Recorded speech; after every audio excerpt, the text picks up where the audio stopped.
नमस्कार सभी को। दोस्तों, देश की राजधानी दिल्ली में 10 नवंबर की शाम को जो भयानक कार विस्फोट हुआ था, उसको भारत सरकार ने आधिकारिक तौर पे अब जाके आतंकवादी हमला घोषित कर दिया है। मोदी जी की अध्यक्षता में जो कैबिनेट मीटिंग हुई, उसमें रेजोल्यूशन पास किया गया और इस घटना को राष्ट्र विरोधी ताकतों द्वारा किया गया एक जघन्य आतंकवादी घटना करार दिया गया है। दोस्तों, हम सरकार को चाहे जितना भी क्रिटिसाइज करें, यहाँ पे सरकार की भी चूक हुई है, होम मिनिस्टर से भी गलती हुई है, लेकिन जब बात देश की आती है तो हमें सरकार के साथ खड़ा होना चाहिए। और इस समय जब एक्सटर्नल फोर्सेस से या टेरर से लड़ना हो तो फिर हमें सरकार के साथ खड़ा होना चाहिए। और मुझे लगता है ये कहीं ना कहीं बहुत सही डिसीजन है। एक मैसेज भी पूरी दुनिया में जाएगा और इसके अलावा जो इस हमले में घायल हुए, शहीद हुए, उनके प्रति एक श्रद्धांजलि भी अर्पित कर पाएंगे जब हम इनके गुनहगारों को उनके अंजाम तक पहुंचाएंगे। ये डिसीजन जो हमारी जांच चल रही है, इसके बाद जो हम जवाबी कार्रवाई करेंगे, उसकी एक नई दिशा तय करेगा। और अभी इनिशियल जांच में ये चीज कंफर्म हो चुकी है कि हुंडई i20 कार जिसमें ब्लास्ट हुआ था, उसमें डॉक्टर उमर उन नबी ही था। डीएनए टेस्टिंग से ये चीज क्लियर हुई है। जम्मू कश्मीर के पुलवामा का ये निवासी था और फरीदाबाद में अल फलाह यूनिवर्सिटी में असिस्टेंट प्रोफेसर के पद पे कार्य कर रहा था। अब यहाँ पे एक गंभीर पैटर्न जो हमारे लिए सामने आ रहा है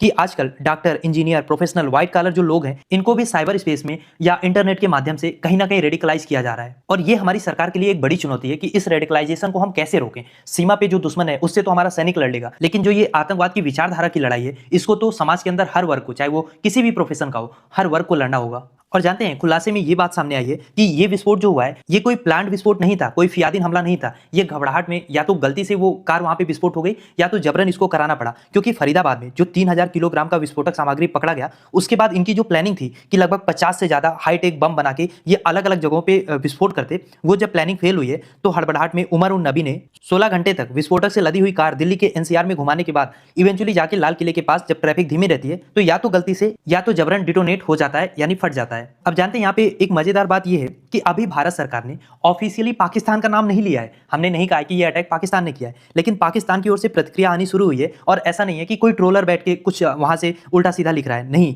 पाकिस्तान का रक्षा मंत्री ख्वाजा आसिफ सार्वजनिक टीवी पे आके कह रहा है कि पाकिस्तान जी दोनों फ्रंट से, यानी पश्चिम में तालिबान और पूर्व में भारत, दोनों से लड़ने के लिए तैयार है। और भारत को चेतावनी ये दे रहा है कि अगर भारत चाहता है तो आके पाकिस्तान के साथ फाइनल राउंड भी कर ले। अब या तो इसको ये लग रहा है कि फाइनल राउंड का मतलब हम आके इनसे मैच खेलेंगे, या तो इसे समझ में नहीं आ रहा है कि ऑपरेशन सिंदूर में जो हुआ है वो अभी बहुत हल्की चीज है। अभी तो हम केवल पीओके में घुसे थे और इनकी घबराहट साफ साफ दिख रही है। क्योंकि भारत ने जो नया अपना डॉक्ट्राइन बनाया है, जिसके तहत भारत की धरती पे अगर कोई भी स्टेट स्पॉन्सर टेररिज्म होता है तो फिर हम उसको एक्ट ऑफ वार ही मानेंगे। और फिर अगला क्लॉज इसमें यह भी है कि भारत अपनी आत्मरक्षा के अधिकार के लिए परमाणु खतरों से भी विचलित नहीं होगा। तो अब दुनिया भी देख रही है कि मोदी सरकार इस पे किस लेवल का जवाब देती है। और ये कहीं ना कहीं हमारा जो न्यू नॉर्मल मोदी जी ने सेट किया है, जो नई डॉक्ट्रिन बनी है, उसकी भी एक अग्नि परीक्षा होगी। खैर, आपको क्या लगता है, मोदी सरकार इस पे क्या कार्रवाई करने वाली है? क्या सोचते हैं आप इस बारे में? लिखिए अपनी राय कमेंट बॉक्स में। और इस टॉपिक का कंप्लीट वीडियो आप डायरेक्टली चैनल पे भी जाके देख सकते हैं।